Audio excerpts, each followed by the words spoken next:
Shalom, shalom, shalom. Selamat pagi masyarakat iman yang dikasihi Tuhan. Hari ini kita akan bersama-sama menjalani kehidupan kita dan kita percaya bahwa Tuhan akan menopang dan menguatkan kita. Mari bersama-sama kita datang di hadirat Tuhan dan mengawalinya dengan pujian dari Kidung Jemaat 426. Kidung Jemaat 426 bait pertama dan yang kedua. Kidung Jemaat 426 bait pertama dan yang kedua, kita harus membawa berita.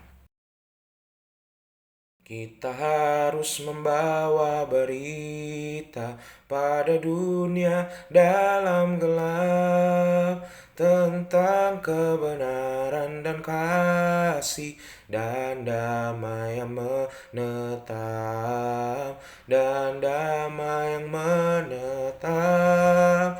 karena gelap jadi remang pagi dan remang jadi siang terang. Kuasa Kristus kan nyatalah, ramani dan cemerlang. Kita harus menyanyikan gita, melembutkan hati keras, supaya senjata iblis remuk dan segera lepas. Karena gelap jadi remang pagi dan remang jadi siang terang. Kuasa Kristus kan nyatalah, ramani dan cemerlang. Mari kita berdoa. Tuhan, kami percaya bahwa hari ini Tuhan meminta kami membawa berita kebaikan, berita sukacita, berita kedamaian. Dan dimanapun kami ada, semoga kami menjadi orang-orang yang membawa kedamaian. Tuhan, kami akan bersama-sama memahami firman-Mu, mampukan kami dan berikan kami hikmat-Mu, agar kami mengerti terlebih memahami. Kami serahkan, dalam nama-Mu kami berdoa dan bersyukur. Amin. Bersama-sama kita buka Bapak Ibu Saudara dari 2 Tawarikh 34, 2 Tawarikh 34 ayat 1 sampai 7. 2 Tawarikh 34 ayat 1 sampai 7. 2 Tawarikh 34 ayat 1 sampai yang ke-7. Dengarkanlah sabda Tuhan. Yosia berumur 8 tahun pada waktu ia menjadi raja dan 31 tahun lamanya ia memerintah di Yerusalem. Ia melakukan apa yang benar di mata Tuhan dan hidup seperti Daud, bapa leluhurnya, dan tidak menyimpang ke kanan atau ke kiri. Pada tahun ke-8 dari pemerintahannya, ketika ia masih muda belia, ia mulai mencari Allah Daud, bapa leluhurnya. Dan pada tahun ke-12, ia mulai mentahirkan Yehuda dan Yerusalem daripada bukit-bukit pengorbanan, tiang-tiang berhala, patung-patung pahatan, dan patung-patung tuangan. Mesbah-mesbah para Baal dirobohkan di hadapannya. Ia menghancurkan pedupaan-pedupaan yang ada di atasnya. Ia merumuhkan dan menghancur-luluhkan tiang-tiang berhala, patung-patung pahatan, dan patung-patung tuangan, dan menghamburkannya ke atas kuburan orang-orang yang mempersembahkan korban kepada berhala-berhala itu. Tulang-tulang para imam dibakarnya di atas mesbah-mesbah mereka. Demikianlah ia mentahirkan Yehuda dan Yerusalem. Di kota-kota Manasye, Efraim dan Simeon, sampai di kota-kota Naftali yang di mana-mana telah menjadi reruntuhan. Ia merobohkan segala mesbah dan tiang berhala, meremukan segala patung pahatan serta menghancur-luluhkannya dan menghancurkan semua pedupaan di seluruh tanah Israel. Sesudah itu ia kembali ke Yerusalem. Generasi tua dan generasi muda. Bapak Saudara, di sepanjang perjalanan manusia selalu ada dinamika antara generasi tua dan generasi muda. Generasi muda dengan idealismenya, dengan semua kritiknya kepada budaya, kepada hal-hal yang terjadi. Dan generasi muda ini sebenarnya mereka nggak punya pengalaman. Mereka baru belajar dan memahami beberapa logika. Dan ketika kenyataan tidak seperti yang dimengerti dari logikanya, maka dia akan kritis dan mencoba segala hal. Sedangkan generasi tua sudah hidup lama, dulu juga pernah muda, dulu juga idealis, tapi menjadi realistis karena diterpa oleh kenyataan-kenyataan dalam hidup. Sehingga kadang-kadang dulu dan sekarang generasi tua berubah. Mungkin mudanya dia A, tuanya dia jadi B.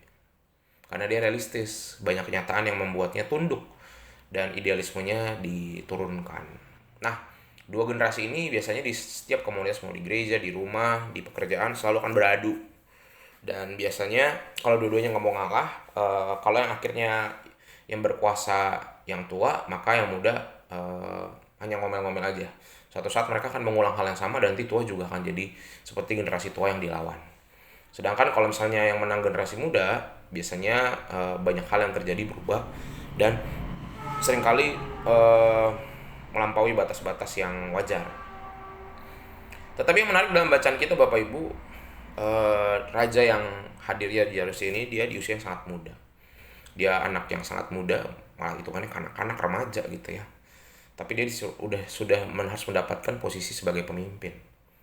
Dan yang menarik adalah dibandingkan generasi-generasi tua yang memimpin sebelumnya, dia kembali ke cara Daud memimpin.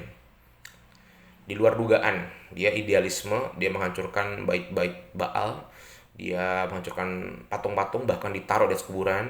Mungkin orang pada masa itu, generasi tua pada masa itu, mereka ngeliat, wah ini raja kurang ajar gitu, udah masih muda, ngacak-ngacak. Tapi apa yang dilakukan benar di hadapan Tuhan. Sehingga generasi-generasi tua nggak bisa ngapa-ngapain, dan akhirnya mereka belajar untuk memahami apa maksud Tuhan melalui anak muda ini.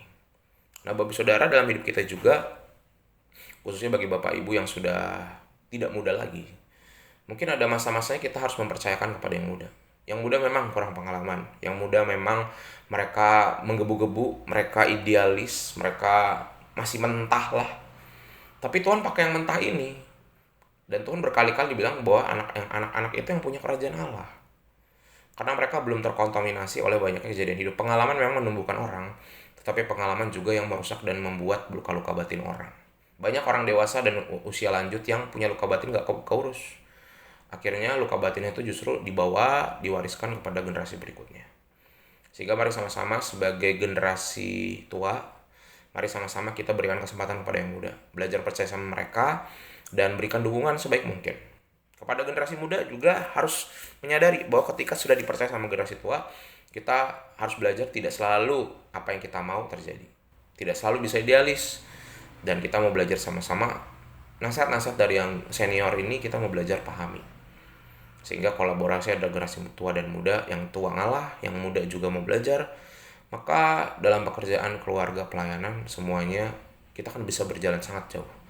Kita bisa punya banyak mimpi seperti mimpi anak muda, tapi kita jadi berhati-hati tidak jatuh di lubang yang sama seperti yang diajarkan oleh generasi tua. Semoga kolaborasi lebih banyak kita lakukan ya. Amin. Mari kita berdoa. Tuhan, terima kasih melalui firman-Mu hari ini. Dari kejadian Raja Yosia kami belajar tentang kolaborasi antara orang tua dan orang muda.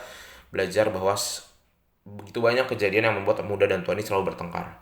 Tetapi kalau kami bisa berkolaborasi dengan baik, maka ada banyak hal yang bisa kami raih. Bagi kami yang tua, kami mau belajar mengalah, mau belajar memahami. Kami juga dulu pernah seperti mereka.